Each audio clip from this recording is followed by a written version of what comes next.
Welcome back to the channel guys. आज की video में भी हम एक आईपीओ के बारे में बात करने वाले हैं। ये एसएमई कैटेगरी का आईपीओ रहेगा। AdCounty media India SME IPO ये रहने वाला है। ये स्टार्ट हो जाएगा 27 जून को, क्लोज हो जाएगा 1 जुलाई को। इसकी अलॉटमेंट पता लगेगी 2 जुलाई को। रिफंड्स एंड शेयर्स क्रेडिट 3 जुलाई को हो जाएंगे एंड ये लिस्ट हो जाएगा 4 जुलाई को। 1600 शेयर का एक लॉट रहेगा जिसके लिए 1,36,000 रुपीज की बिड लगानी होगी एंड स्मॉल एसएमई कैटेगरी के लिए मिनिमम 2 लॉट की एप्लीकेशन लगेगी जिसके लिए 2,72,000 रुपीज की बिड लगेगी। ये 10 रुपए की फेस वैल्यू में आया है एंड जो इसका प्राइस बैंड रखा गया है ये 80 to 85 रुपीज पर शेयर का रखा गया है एंड ये कंप्लीट एक फ्रेश इशू रहने वाला है। 47.83 करोड़ का इशू साइज है एंड ये कंप्लीट एक फ्रेश इशू रहने वाला है एंड करेंटली मार्केट में इसकी काफी ज्यादा ही डिमांड है। करेंटली इसका जो ग्रे मार्केट प्रीमियम है ये 45% पे चल रहा है जिसके हिसाब से 60,800 रुपीज का प्रॉफिट ये बता रहा है। एंड अगर बात करें इसके लीड मैनेजर की, नारनोलिया फाइनेंशियल इसका लीड मैनेजर है जिसका ट्रैक रिकॉर्ड अगर आप देखेंगे तो काफी अच्छा है। इसके अभी तक ऑलमोस्ट 17 इश्यूज आए हैं जिसमें से सिर्फ 3 ही नेगेटिव में लिस्ट हुए हैं एंड बाकी सारे पॉजिटिव में लिस्ट हुए हैं एंड पॉजिटिव में भी काफी अच्छे गेन में लिस्ट हुए हैं। तो इसका ट्रैक रिकॉर्ड हम काफी अच्छा मानेंगे एंड इस वजह से अगेन कॉन्फिडेंस आता है इस आईपीओ में अप्लाई करने का। दूसरी बात, अब बात कर लेते हैं कंपनी है क्या, करती क्या है। AdCounty media India limited एक ब्रांड टेक कंपनी है जो कि ऑफर करती है digital marketing solutions for brand promotion and performance based campaign. ये एडवांस टेक्नोलॉजी को यूज करते हैं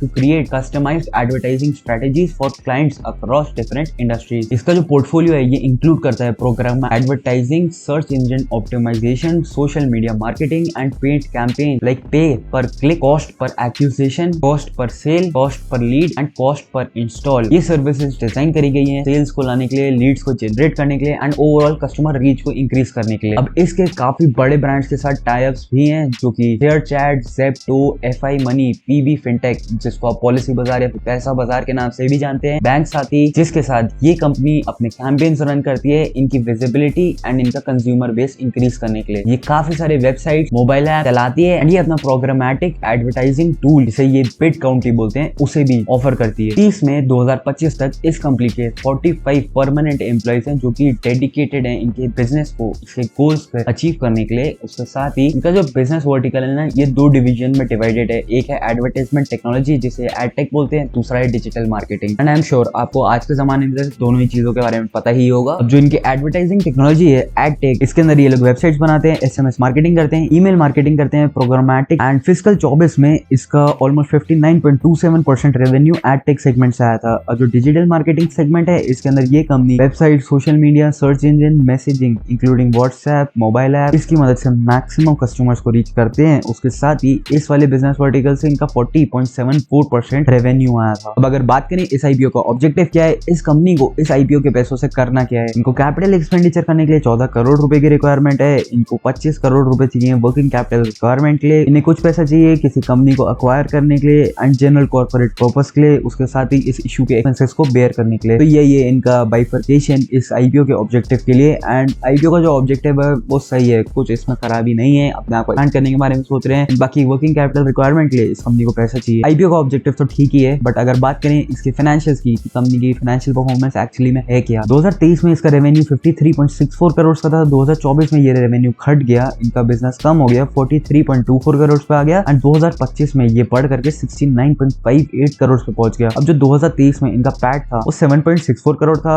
2024 में 8.28 करोड़ था एंड 2025 में ये बढ़ करके 13.75 करोड़ पे पहुंच गया। उसके साथ ही ये एक डेट फ्री कंपनी है, इस कंपनी के ऊपर कोई लोन नहीं है तो ये काफी अच्छी बात है। दूसरी बात, इसका जो एसेट बेस है वो भी रेगुलर बेसिस में इंक्रीज हो रहा है। 2023 में 26.84 करोड़ एसेट बेस था, 2024 में 29.51 करोड़ का था, 2025 में 47.92 करोड़ का था। अब इन्होंने अपना रेवेन्यू वाइज ब्रेकडाउन भी दिया हुआ है। इनका जो 2025 में रेवेन्यू आया था ना, इनका जो कॉस्ट पर इंस्टॉल है उसके हिसाब से इनका रेवेन्यू 44.47% था, कॉस्ट पर सेल से हिसाब इनका रेवेन्यू 3.22% था, लीड जनरेशन 32.91% था, सोशल मीडिया पे जो पे पर क्लिक है उसके हिसाब से इनका 9.46% था, जो वेबसाइट या फिर ऐप रेवेन्यू है उससे इनका रेवेन्यू 3.3% था एंड इन गेम डिपॉजिट से इनका रेवेन्यू 6.63% था। तो ये इनका रेवेन्यू ब्रेकडाउन है एंड उसके साथ ही इन्होंने कंट्री वाइज रेवेन्यू ब्रेकडाउन भी दे रखा है जिसमें इसका मैक्सिमम रेवेन्यू भाई इंडिया से आ रहा है 76%, उसके बाद आ रहा है रिपब्लिक ऑफ सिंगापुर एंड उसके बाद आ रहा है यूएई से। स्टेट वाइज रेवेन्यू में भी मैक्सिमम रेवेन्यू गाइस इस कंपनी का हरियाणा से आ रहा है। तो यही है इसके फाइनेंशियल्स के बारे में। फाइनेंशियल्स में कोई दिक्कत नहीं है। बाकी अगर बात कर लें इसके की परफॉर्मेंस इंडिकेटर्स के बारे में, इस कंपनी का जो पैट मार्जिन है वो 19.96% 26% है, जो कि एक इंटरनेट बेस्ड कंपनी के लिए थोड़ा सा कम है। बाकी इसका जो एबिटा मार्जिन है वो 26.49% है, जो कि थोड़ा सा कम है। दूसरा जो इनका रिटर्न ऑन इक्विटी है वो 47.28% है, जो इनका रिटर्न ऑन कैपिटल एम्प्लॉयड है ये 47.27% है। इस प्राइस टू बुक में आईपीओ लेके आ रहे हैं। एंड जो प्री आईपीओ इसका ईपीएस है ये 8.37 है, पोस्ट आईपीओ 6.11 है। उसके साथ ही प्री आईपीओ जो इसका पी है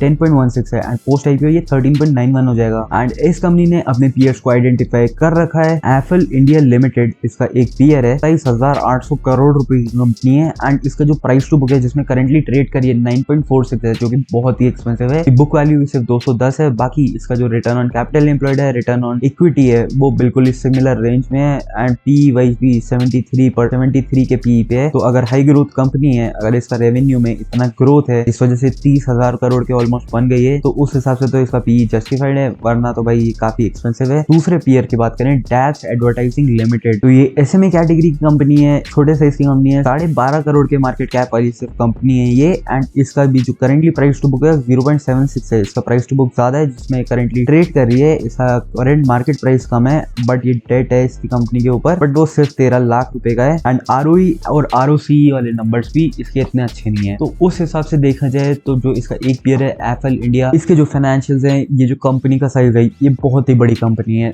दूसरा ये जो डैप्स एडवर्टाइजिंग लिमिटेड है ये बहुत ही छोटी कंपनी है। तो भाई इन्होंने जो पीयर कंपैरिजन है ना वो एक तो बहुत छोटी कंपनी से कर दिया है, एक इतने बड़े साइज की कंपनी से कर दिया है। बट हाँ, इससे इतना तो पता लग रहा है कि इस इंडस्ट्री में ग्रोथ का स्कोप बहुत है। एंड करेंटली मार्केट में अच्छी डिमांड है। जो इसका लीड मैनेजर है उसका ट्रैक रिकॉर्ड अच्छा है। ये कंपनी एक डेट फ्री कंपनी है, इसके फाइनेंशियल सही है। एंड जिस प्राइस टू बुक में ये अपने आईपीओ को ला रहे हैं वो भी ठीक ही है। मैं इतना ज्यादा इसे वैल्यू फॉर मनी तो नहीं बोलूंगा, बट हाँ इतना एक्सपेंसिव भी नहीं है जितना मार्केट में इसका पीयर ट्रेड कर रहा है। तो उसके कंपैरिजन में देखा जाए तो करंटली इसमें डेफिनेटली अप्लाई किया जा सकता है। हालांकि मेरे बोलने पे भाई अप्लाई मत करना, मैं इसमें डेफिनेटली अप्लाई करूंगा, बट आपको अप्लाई करना है तो अपने फाइनेंशियल एडवाइजर से एडवाइस लेकर के ही करना है, मेरे बोलने पे नहीं करना है। क्योंकि अगर आपका नुकसान होगा तो मैं आपकी हेल्प करने नहीं आऊंगा। एंड ये वीडियो कहीं भी पसंद आई, वीडियो को सबसे लाइक कर देना, चैनल को देना सब्सक्राइब। मिलता हूँ बहुत जल्दी एक और न्यू वीडियो के साथ। Till then bye guys.